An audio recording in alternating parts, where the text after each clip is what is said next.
continuing our walk to the boardwalk.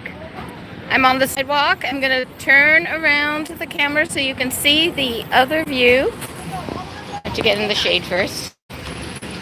Okay, here we are. This is what I'm seeing on this side. That is the roller coaster that is right next to the parking lot. Here's another roller coaster.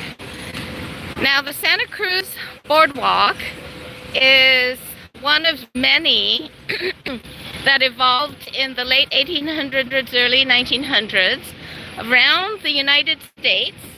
And I first got interested in these boardwalks because I live in Long Beach, California, and we had a pretty amazing presence there. And while we still have an entertainment zone in the downtown area, it doesn't have all of the old rides like it did, and I'll talk to you a little bit more about that. But so this looks like the old wooden roller coaster that was made by Arthur Louvre, the son of Charles I.D. Louvre, who owned a patent on a special process for making carousel horses and had a really big presence in the carousel market here in the United States. So this wooden roller coaster is historic.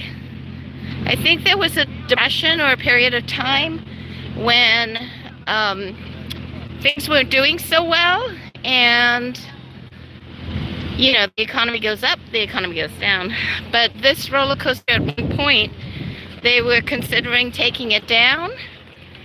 And I think the city or some group at the time found the funds to purchase the roller coaster from Arthur Louvre.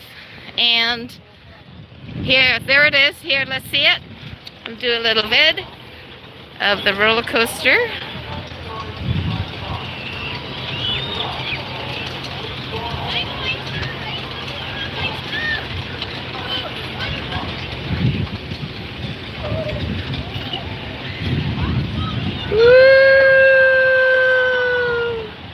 Here it is coming around.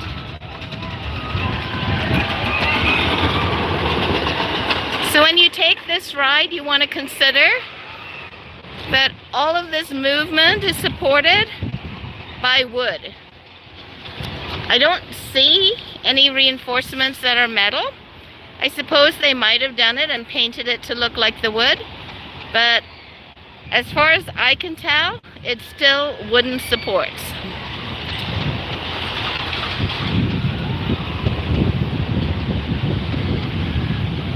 There's another layer. We'll catch this from a different point of view too. Okay, I'm still walking to the front because as I was driving in, oh wait a minute, but before, let's talk about parking again. Do you see all these cars in this very, very slow line? They're all looking for parking. The first thing you want to do if you want to avoid a parking hassle, you can get here early. As I arrived, the time is now about noon, but as I arrived, there were one or two spots which were quickly grabbed up by people in front of me that were metered. Now, I can't imagine that if you pay by the meter, that you will pay more than $25 for the day. And especially if you just come for a couple of hours, a meter is the way to go. But don't plan on getting a meter on a Saturday or Sunday, because there's a good chance, unless you come early enough, right? Because there's a good chance that all of these people will be in front of you and they'll catch the metered spots. There is something else I want to point out where I could have gotten a metered spot, but I wasn't aware enough to grab it, because I don't know, maybe it wasn't that obvious, or maybe it was obvious, and maybe I just didn't know.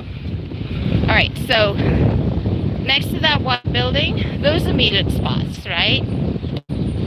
On that side of the street, on your left as you go up the street, you will find that the spots are all taken. On the right side of the street, it was a little unclear. See all these cars here? Like this guy just got a spot, right? It was a little unclear because there are these signs that say no parking in the bike lane. But this is the bike lane, right? And see, there are meters.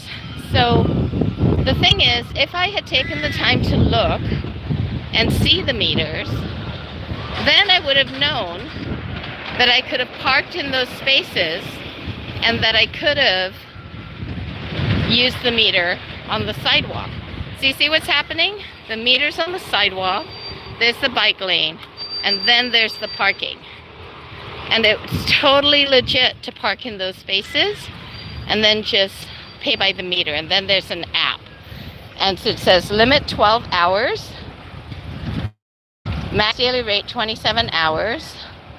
And it doesn't say the rate for each, but it just tells you that what the meter accepts. You can put coins and you can use an app to pay. So especially if you're going all day. And okay, so let's think about this.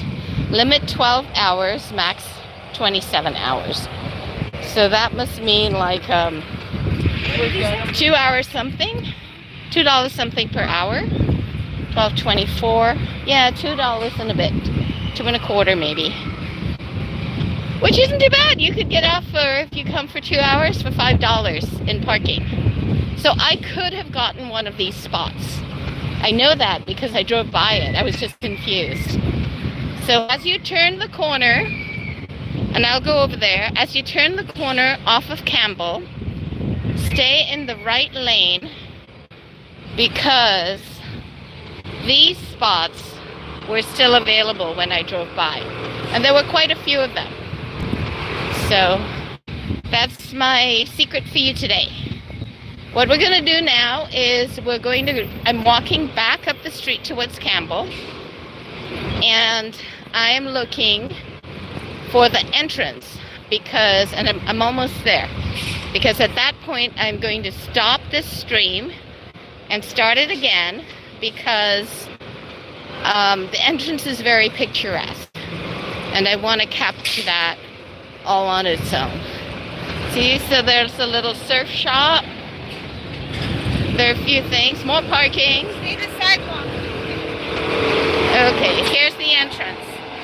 So this is where I'm ending this stream, and I'm going to start again with another. But look how cute that is, right?